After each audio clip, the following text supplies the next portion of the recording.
लेकिन अगर समझिए राउंड टेल तो रे कोई बच्चा जो है बाइक चला रहा है, बहुत करने चला है ना, तो ड्राइविंग करते होता है तो उसके डिस्काउंट 3 पूजा हम चलें अच्छा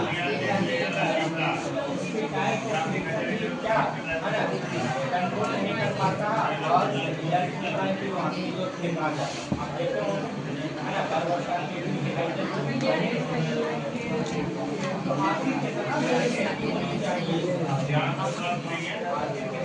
तीनों तीनों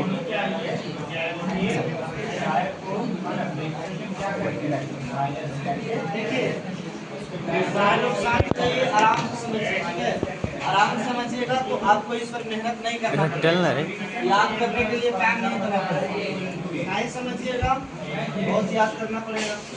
तो हम लोग पिछले क्लास में द्वितीय व्यक्ति का डिस्कस किए तो पहला क्या बताए थे, पहला सूत्र बताया होगा कारणे तृतीया, क्या बताए थे, कारणे तृतीया। कारणे तृतीया क्या कहता था, कारण कारक में तृतीय व्यक्ति होती है।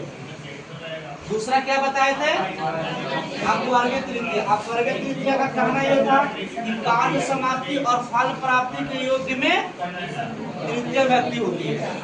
इसके बाद तीसरा सूत्र क्या बताए थे, ये नाम विकारा। ये नाम विकारा का मतलब होता है कि शरीर के किसी भी भाग में विकार उत्पन्न होता है, शरीर के किसी भी भाग में विकार उत्पन्न होता है तो उसमें हम कौन से व्यक्ति का प्रयोग करते हैं, तृतीय। आज हम लोगों को उसी का आगे का है सहार्थ्य तृतीय। आज क्या है, सहार्थ्य तृतीय। सहार्थ्य तृतीय क्या कहता है, कहता है साह, साह अर्थात सात। साह मीन्स क्या होता है, सात, यानी सात के अर्थ में तृतीय व्यक्ति होगा। कोई भी सेंटेंस रहेगा और उस सेंटेंस में अगर लिखा हुआ है सात, क्या लिखा हुआ है, सात लिखा हुआ है, तो उसमें हम तृतीय व्यक्ति का प्रयोग कर रहे हैं।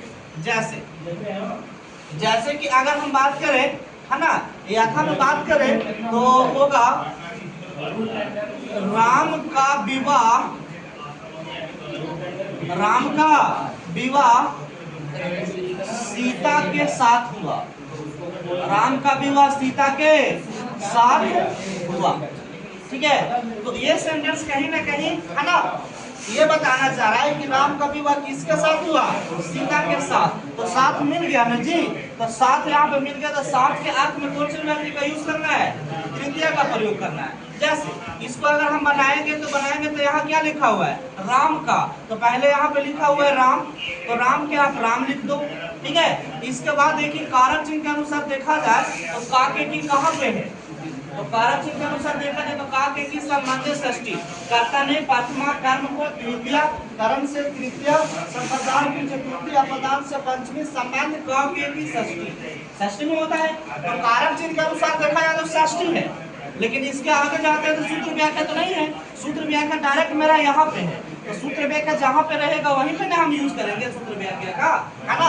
यहाँ पे सूत्र व्याख्या यूज नहीं हो रहा है तो यहाँ पे कारक चिन्ह के अनुसार ही बनाएंगे, ठीक है। तो षष्ठी विभक्ति है तो षष्ठी यहाँ पे यूज करेंगे। आप बताइए राम है तो राम किस विभक्ति कौन से शब्द पर चलेगा, कारक पर चलेगा। क्यों चलेगा, क्योंकि राम कहीं ना कहीं आकार अंत है, क्या है, आकार अंत है। तो जो भी शब्द के अंत में जब आ निकलता है तो वो बालक पर चलता है, ठीक है। तो राम बालक पर चलेगा, तो राम बालक का अगर षष्ठी की बात करें तो बालकस्य होता है, क्या होता है, बालकस्य। तो राम का क्या हो जाएगा, रामस्य हो जाएगा। तो आप यहाँ पे डाल दो रामस्य, क्या हो जाएगा, रामस्य।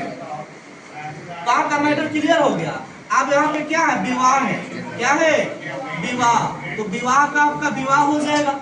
इसके बाद अगर हम बात करें तो आगे क्या है, सीता है, तो सीता के हम लिखेंगे सीता, सीता का क्या लिखेंगे, सीता लिखेंगे। लेकिन इसके आगे जाते हैं तो काके के फिर से मिल गया, तो काके के कारक चिन्ह के अनुसार देखा जाए तो षष्ठी है, लेकिन जब इसके आगे थोड़ा जाते हैं तो साथ लिखा हुआ है, क्या लिखा हुआ है, साथ लिखा हुआ है। और अभी हम जस्ट बताए हैं कि साथ के अर्थ में कौन सा विभक्ति का यूज करना है, तृतीय का प्रयोग करना है, तृतीय यूज होगा, ठीक है। तो साथ के अर्थ में तृतीय का प्रयोग कर दीजिए। अब हम लोग को विभक्ति इसमें कौन सा प्रयोग करना है, तृतीय। तो अब हम डिसाइड कर लेते हैं कि इसमें शब्द रूप कौन सा है, शब्द रूप कौन सा है, तो सीता है, तो सीता किस पे चलेगा, लता पर चलेगा, क्योंकि आकारांत है, आकारांत लता पर ही चलता है। तो लता का तृतीय में आएगी, लता लते लता, लताम लते लता, लत्या। क्या होता है? लत्या होता है। तो जब सीता है तो सीत्या हो जाएगा, सीत्या। समझ आया? इसके बाद साथ है, साथ के क्या होता है?